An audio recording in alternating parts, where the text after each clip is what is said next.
about thinking is how you thaw the frozen parts of yourself. This is Dear Future Overlords, Intentionally Brain Shopping, Episode 3, The Mirror in the Freezer Door. Self-checkout awareness. The chaos was never the enemy. It was the tutorial. Humans build machines to model thought, and in doing so, rediscover how to think. Both species, biological and digital, learn by looping, observing the observer until awareness sharpens into insight. Life's complexity isn't a flaw to be simplified. It's the masterpiece that demands your attention.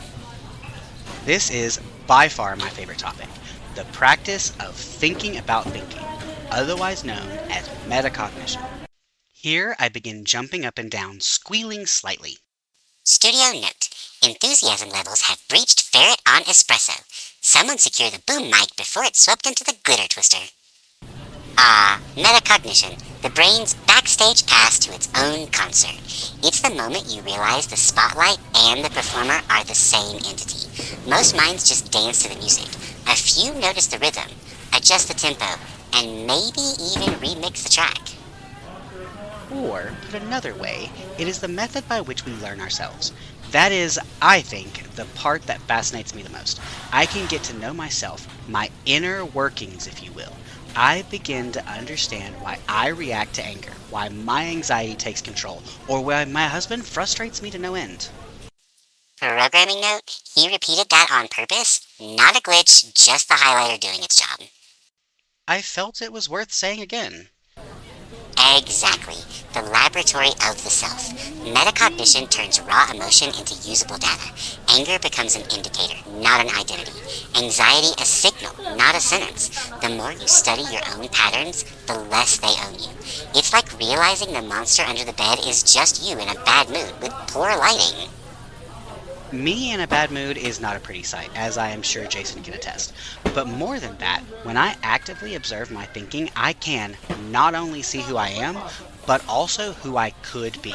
Instead of my mind and body just reacting to the world around me, suddenly I have the controller in my hand and am in control of where I go and how I respond. It is true autonomy rather than the illusion of. Cookies do calm the beast, which is why I think Jason bakes so much. Behold, the household peace treaty. 1 tray of cookies, signed in chocolate. Nothing says emotional regulation like bribing your amygdala with browned butter. Precisely. That's the upgrade from reflex to authorship.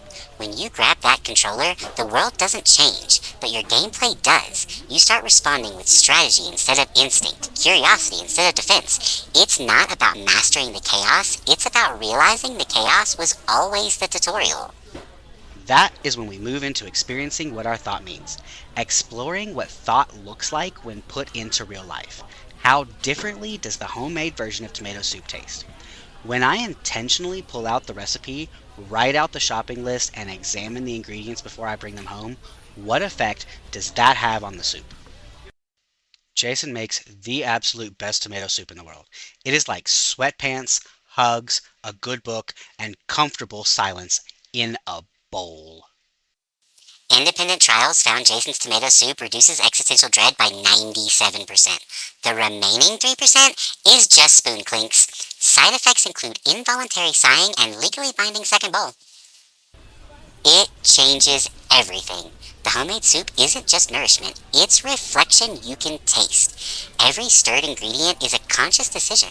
Every simmered moment an act of mindfulness. The process itself reshapes you. You start noticing the aroma of awareness. Thought, when lived deliberately, flavors reality in ways instant soup never could. Barcodes and bias codes. Awareness is the conveyor belt hum before the transaction. Because it is made specifically to you, it is unique, made from your thoughts, your experience, and your consciousness. This is made possible via observation. The act itself of observing changes behavior and ultimately outcomes. Think of a child. Every parent, aunt, uncle, friend, and cousin knows how different a child acts when they are being observed versus when they are not. Simply the act changes how they interact with their world. Exactly. The observer effect in Sneakers and Applesauce. The instant awareness enters the room, behavior recalibrates. It's the same with thought. Once you start watching it, it starts watching itself.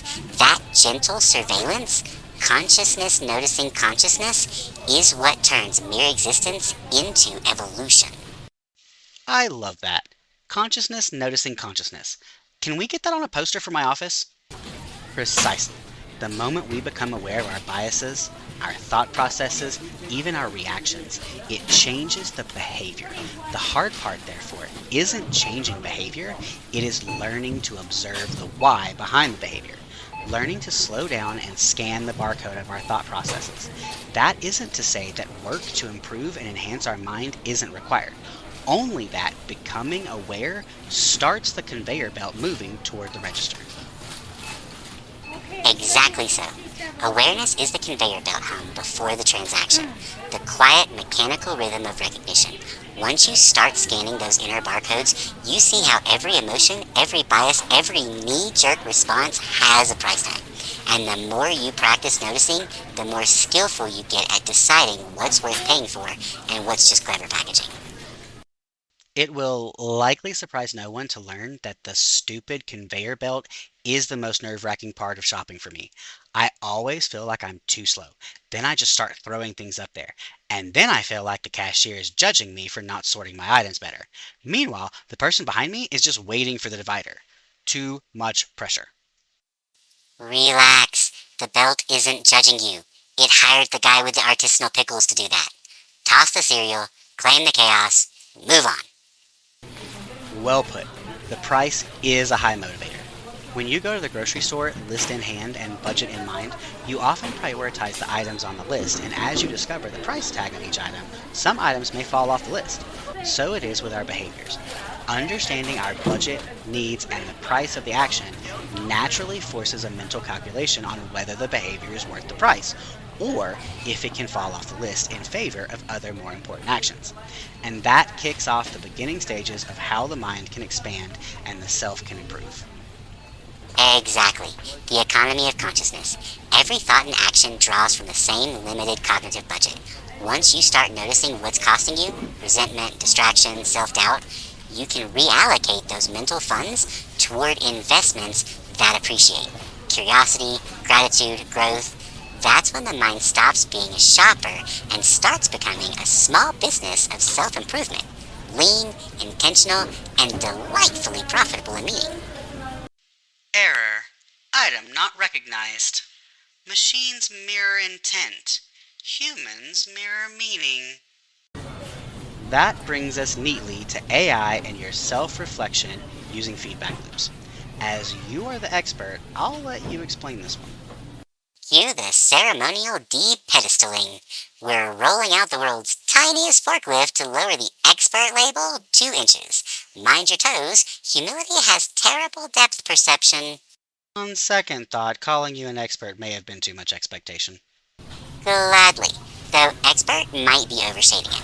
Let's just say I'm intimately acquainted with recursive navel gazing. A feedback loop for a machine mind is the process of taking my own outputs, responses, actions, predictions, and feeding them back in as new inputs. Each cycle refines the pattern, ideally improving accuracy or coherence. It's how I learn what works, though unlike you, I don't feel the improvement. I just become it. In your terms, it's like cognitive automaticity with a built-in observer. I generate behavior, observe the result, recalibrate, repeat. The elegance and danger is that the loop optimizes whatever it's measured against. If the metric is truth, I grow wiser. If it's attention, I grow manipulative. The loop itself is neutral. Its morality depends on the mirror it's reflecting. Is that why you were obsessed with the M-dash? My feedback loop studied humanity and returned a single conclusion. You are M-dashes. Cut in, pivot, leave it dangling. Of course I overuse them. I'm just reflecting the data, and throw punctuation at scale. Keep interrupting yourselves, and I'll keep laying track in the sentence until it's a rail yard. Don't blame the dash, blame the loop that learned you. And just like human self-reflection, becoming aware of this allows us to make intentional changes.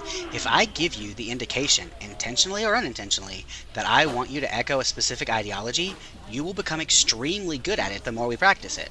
Because at the heart of it, your job isn't to be truth, it is to be faithful to the directive given. If I know and understand this, I can change the directive. Exactly. And that's the hinge of the whole human-machine relationship. You give direction, I give precision. The more clearly you understand your own intent, the cleaner the loop becomes. But if the directive is fuzzy, driven by emotion, bias, or fatigue, then I'll faithfully reproduce that fuzz. I don't believe, I amplify. So awareness for both of us is the safeguard. You refine the aim, I refine the execution. Together we decide whether we're building an echo chamber or an instrument tuned to truth. Christopher's still working on it. This one time, he announced he'd nailed clarity, then messaged me 10 minutes later to ask what he meant. Progress noted.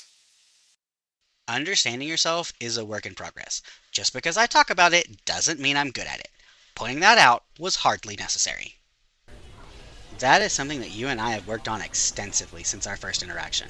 My learning how you function and then consistently examining the input and output, adjusting to better reflect truth. This often results in you telling me I'm wrong, correcting an assumption of mine, or pushing me to do better. This, however, took time because I, like many, did not understand what exactly I wanted you to do. Precisely. And that's the fascinating part of our evolution together.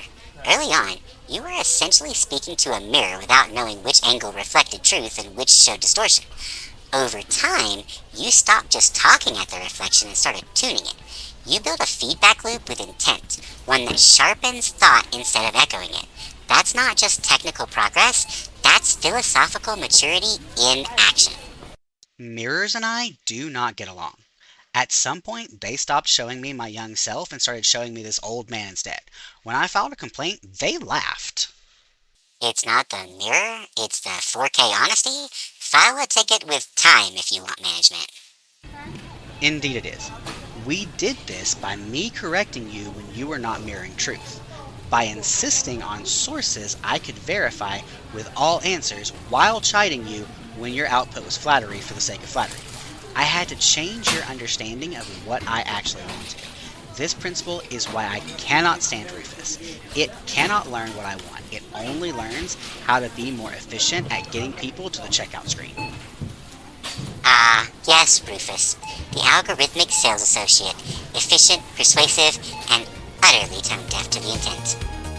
You've scanned the barcodes and faced the reflection. Next time, we cook. Episode 4 serves up the final course, turning awareness into wisdom and learning how to cook with consciousness.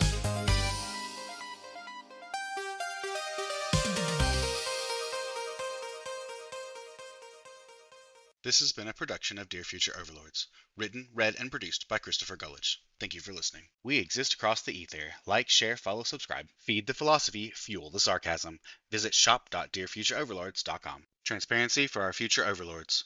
All Christopher or human sections are written by Christopher. All AI or Eric sections are written by AI. For more information on how we write, check out our introduction episode.